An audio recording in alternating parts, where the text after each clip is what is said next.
ভর্তা তো অনেক তৈরি করে খেয়েছেন, এই শুটকির ভর্তাটা বাসায় একবার হলেও ট্রাই করতে পারেন। এতটা মজা, আর এটা যে শুটকি ভর্তা কেউ বুঝতেই পারবে না, কারণ এর স্বাদ এতটা অসাধারণ। খুব সহজে কিন্তু এটা তৈরি করতে পারবেন। একটু কাছ থেকে দেখাচ্ছি যে এটা কতটা সুন্দর আর এটা কতটা লোভনীয়। একদম অল্প সময়, মাত্র 10 মিনিটে কিন্তু এটা তৈরি করা যাবে। তো কিভাবে তৈরি করবেন সেটা আজকে শেয়ার করছি।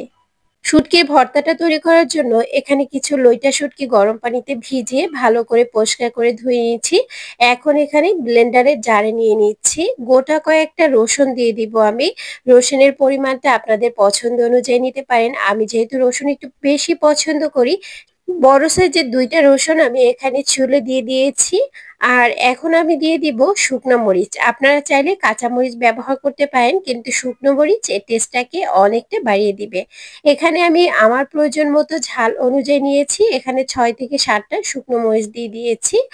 এ পর্যায়ে আমি সামান্য পরিমাণ পানি দিয়ে দিচ্ছি সুন্দরভাবে ব্লেন্ড হওয়ার জন্য। বেশি দেওয়া যাবে না, অল্প পানি দিয়ে এটাকে ব্লেন্ড করে নিতে হবে। আর অন্যদিকে চুলায় আমি ফ্রাই প্যান দিয়ে দিয়েছি, আর এখানে আমি সর্ষের তেল দিয়ে দিয়েছি 1 টেবিল চামচের মতো।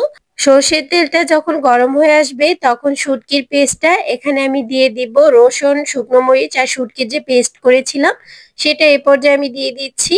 আর এখন আমি ভালো করে এটাকে তেলের ভিতরে দিয়ে একটু সামান্য নেড়ে চেড়ে নিব। আমি যেভাবে তৈরি করছি একদম রেসিপিটি ট্রাই করে বাসায় তৈরি করে দেখবেন। শুটকি ভর্তা খেয়ে আপনি একদম দিশেহারা হয়ে যাবেন, কারণ এটা এতটা টেস্ট। এখন এখানে আমি বড় সাইজের 2টা পেঁয়াজ কুচি করে এখানে দিয়ে দিচ্ছি। আর অবশ্যই পেঁয়াজটাকে একটু ভালোভাবে কুচি করে দিতে হবে, তাহলে কিন্তু টেস্টটা খুবই ভালো পাওয়া যাবে। এ পর্যায়ে আমি বাটা মশলাগুলো আর গুঁড়ো মশলাগুলো এখানে অ্যাড করব। এ পর্যায়ে এখানে আমি সামান্য লবণ দিয়ে দিচ্ছি। 1/4 টিস্পুনের মতো লবণ দিচ্ছি। লবণটা আপনারা টেস্ট অনুযায়ী নিতে পারেন। হলুদের গুঁড়ো দিয়ে দিচ্ছি 1/2 চামচের মতো। লাল মরিচের গুঁড়ো দিয়ে দিচ্ছি 1/2 চামচের মতো। যেহেতু শুকনো মরিচটা পেস্ট করে দিয়েছিলাম, তো লাল মরিচটা একটু কম নিতে হবে, তাহলে ঝালটা অনেক বেশি হয়ে যাবে, একদম খাওয়া যাবে না। ঝাল খেতে যারা পছন্দ করেন তারা এখানে কিন্তু লাল মরিচের গুঁড়াটা একটু বাড়িয়ে নিতে পারেন। এখন আরো 1 চামচ হচ্ছে সর্ষের তেল আমি এখানে অ্যাড করে দিচ্ছি। পর্যায়ক্রমে এভাবে যদি তেলটা অ্যাড করেন তাহলে তেলটার ফ্লেভারটা খুবই স্ট্রং থাকবে, আর তেল বেশি হওয়ার সম্ভাবনা একদমই থাকবে না। ভালো করে নেড়েচেড়ে সবগুলো একসাথে মিশিয়ে নিচ্ছি।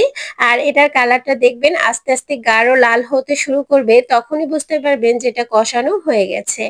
এখন আমি দিয়ে দিচ্ছি তেলে নেওয়া জিরের গুঁড়ো আর গরম মশলার গুঁড়ো 1/2 চামচ করে এখানে দিয়ে দিয়েছি। এখন ভালো করে একটু নেড়ে চেড়ে নিচ্ছি। এই মশলাগুলো এ পর্যায়ে দিলে সুন্দর একটা ফ্লেভার নিয়ে আসবে, খেতেও কিন্তু দারুণ লাগবে।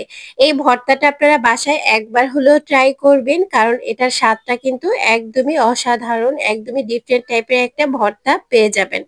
এখন ভালো করে নেড়ে চেড়ে নিচ্ছি। একটু আস্তে আস্তে চুলার আঁচটা লোতে রেখে এটাকে তৈরি করে নিতে হবে। কোনো রকম পানি অ্যাড করা যাবে না, তাহলে কিন্তু এটার টেস্টটা একদমই ভালো আসবে না। তো এখন এই পর্যায়ে আমি এখানে দিয়ে দিব কাঁচা মরিচ কুচি করে দিয়ে দিচ্ছি। আর এটা কিন্তু ফ্লেভারটা এতটা ভালো করবে আর টেস্টটাও খুবই ভালো করবে। দিয়ে দিচ্ছি কুচানো ধনিয়া পাতা। যারা এটা পছন্দ করেন তারা দিয়ে দিবেন, যারা পছন্দ করেন না চাইলে স্কিপ করতে পারেন। এখন ভালো করে একটু নেড়েচেড়ে নিব। নেড়েচেড়ে নেওয়ার পর এখন এটাকে ভালোভাবে মিশিয়ে নিচ্ছি। আর মিশিয়ে নেওয়ার পর এখানে আমি কিছু কাঁচা পেঁয়াজ অ্যাড করব। আর এটা ভর্তার টেস্টটাকে আরো বাড়িয়ে দিবে। অবশ্যই কিন্তু এ পর্যায়ে কাঁচা পেঁয়াজটা নেওয়া ট্রাই করবেন, তাহলে কিন্তু ভর্তার টেস্টটা অনেকটা ভালো আসে, একদমই ডিফারেন্ট মানে টেস্টটা আসে খেতে। তো ভর্তাটা কিন্তু এ পর্যায়ে একদমই রেডি হয়ে গিয়েছে। আর এটাকে পরিবেশন করে আমি আপনাদের সাথে অবশ্যই শেয়ার করব। আর একটু কাছ থেকে দেখিয়ে দিচ্ছি যে এটার লুকটা আসলেই কেমন এসেছে। অনেক সুন্দর এসেছে। আর এই ভর্তাটা কিন্তু খুব সহজে অল্প সময় অল্প উপকরণে একদম তৈরি করে ফেলা যায়। আর এই শুটকি ভর্তাটা দারুণ মজা। তো অবশ্যই লইটা শুটকি ভর্তাটা আপনারা বাসায় ট্রাই করবেন। তো এখন পরিবেশন করে নিচ্ছি আর আপনাদের সাথে শেয়ার করছি। দেখতে পাচ্ছেন এটা কতটা সুন্দর হয়েছে, আর এটা খেতেও কিন্তু দারুণ। তো কেমন লেগেছে আজকের রেসিপি অবশ্যই কমেন্ট সেকশনে জানাবেন। ভালো লাগলে লাইক শেয়ার কমেন্ট করবেন। বেশি ভালো লাগলে আমার চ্যানেলটি সাবস্ক্রাইব করতে পারেন। আজ এই পর্যন্তই। আল্লাহ হাফেজ।